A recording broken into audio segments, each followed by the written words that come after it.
I had a feeling the next chapter might be a love story. I just wasn't expecting it to end like this.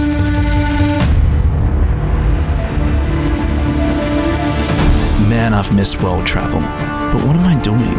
I want to find a new home. Maybe I should stop. But stop where? Travel's exciting. But sometimes it feels too much. Sometimes I crave that settled feeling.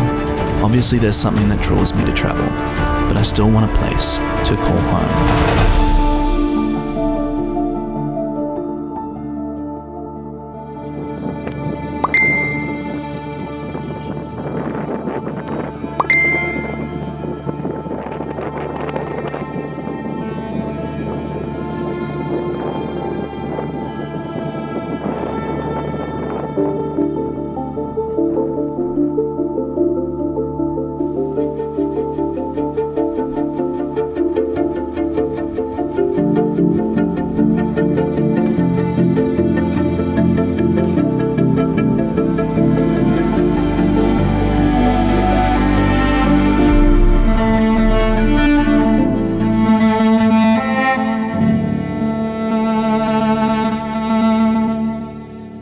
I always knew she would contact me again.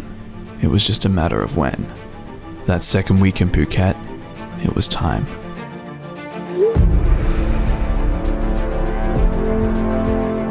Given my location independence, we made the decision that I would move to her city while she built up her side hustle and eventually quit her job. We shared the same dream, to travel the world together, hand in hand, both location independent. But it wasn't to be. Due to reasons I still don't understand, she left me heartbroken and alone in a city I only moved to for her. One friend of mine put it best after the breakup. Breakups are hard not only because you lose a person, but you lose the plan you had with them as well. During the relationship, I hadn't thought too much about a contingency plan, but now I was at a crossroads in Melbourne.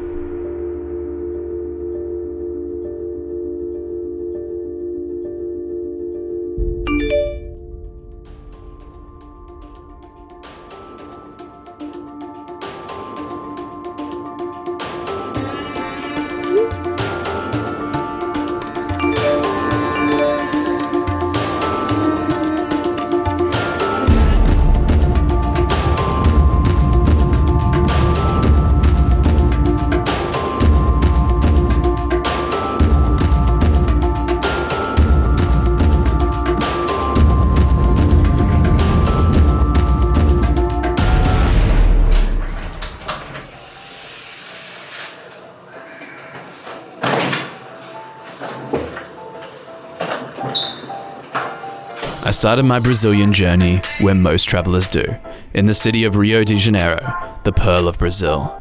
And to my good fortune, I had friends in town. I remember speaking to Ryan in Edinburgh of his love for Brazil, and now here I was, enjoying the experience with him. Based on my positive experience with the Brazilian people outside of Brazil, I had this idea that this country could be a new home for me, so I started learning Portuguese right away.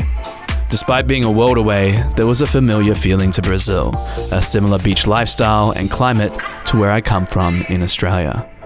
Rio was quite the cultural experience, but I didn't travel all the way here just for a holiday.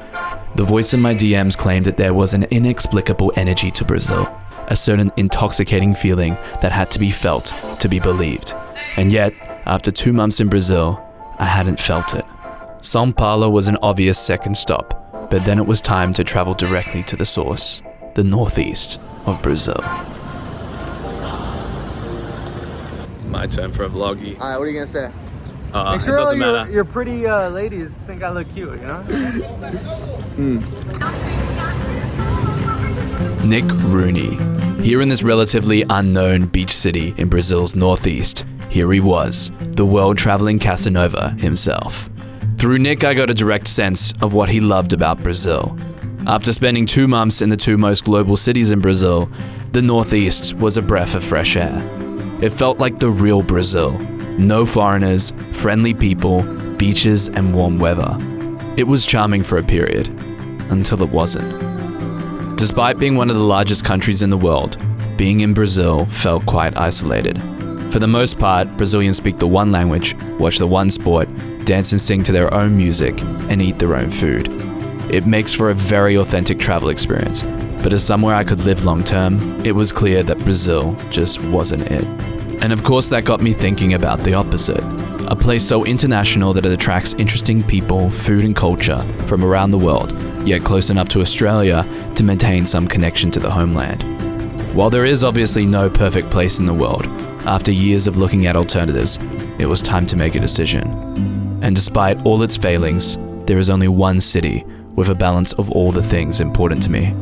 Well, not exactly a city, but an island.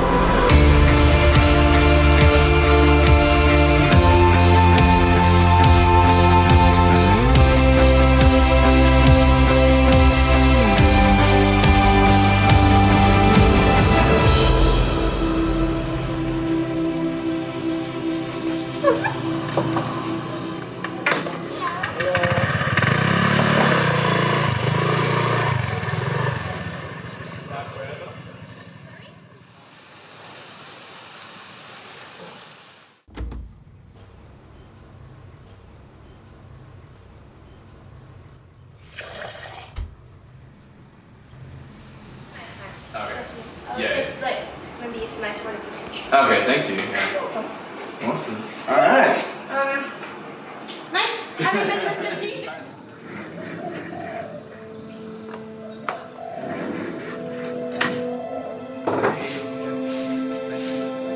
So Bali, is it a home?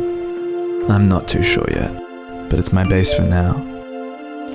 That is, until the next adventure.